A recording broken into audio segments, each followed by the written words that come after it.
All of us Muslims know very well. When we go for parties, if we go to a party called by a Hindu friend, and if he's having some puja, or gives a prasad. Prasad means the food they give to the deity, to the idol. If they offer to the Muslim, almost all the Muslims know that eating prasad is haram. Why?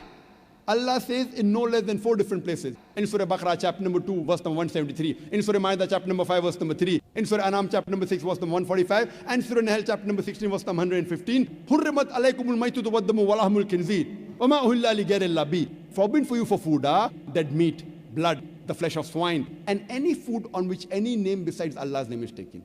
All of us Muslims know very well that to eat the food on which any name besides Allah's name is taken, it is a sin. But when the Hindus offer you prasad, you feel bad to refuse it. So what do? You say Bismillah and have it. Tomorrow, you'll say Bismillah and have alcohol. Day after tomorrow, you'll say Bismillah and have pork. What's happened to the Muslim Ummah? We can't even open our mouth. I'm not telling fight them. At least open your mouth. Allah says in the Quran in Surah Anam, chapter number 6, verse number 108, revile not those, abuse not those who they worship besides Allah, lest in their ignorance they will abuse Allah subhanahu wa ta'ala. We cannot abuse, we cannot criticize, we cannot speak bad about those who they worship. Those things they worship besides Allah, lest in their ignorance they will abuse Allah. I'm not abusing their gods. I'm not insulting, I'm asking a simple question. Who is this God? Simple question, and the work is done. I don't have to do PhD in comparative religion. Simple question, who is this God?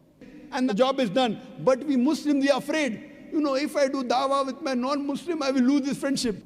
We are more interested in keeping friendship with our friend than keeping friendship with Allah subhanahu wa ta'ala. What happened to the Muslim Ummah? And believe me, I speak openly, I keep on traveling. Believe me, my Hindu friends respect me. And if I happen to come on the airport, in the customs, that Hindu custom officer will tell you, Dr. Zakir Naik, jo kahega, sach ke ilawa kuch nahi kahega. Whatever he will say the truth, but nothing but the truth. This is the oath we take when we go in the court of law. When we want to give a witness in the court of law of India, we say in Hindi, hum sach kahenge, sach ke siwa kuch. So he's telling on my behalf that whatever Dr. Zakir Naik will say the truth, nothing but the truth. And they let me pass without checking. Hindu, I'm not doing dawah so that it allows me to go, but they respect me more.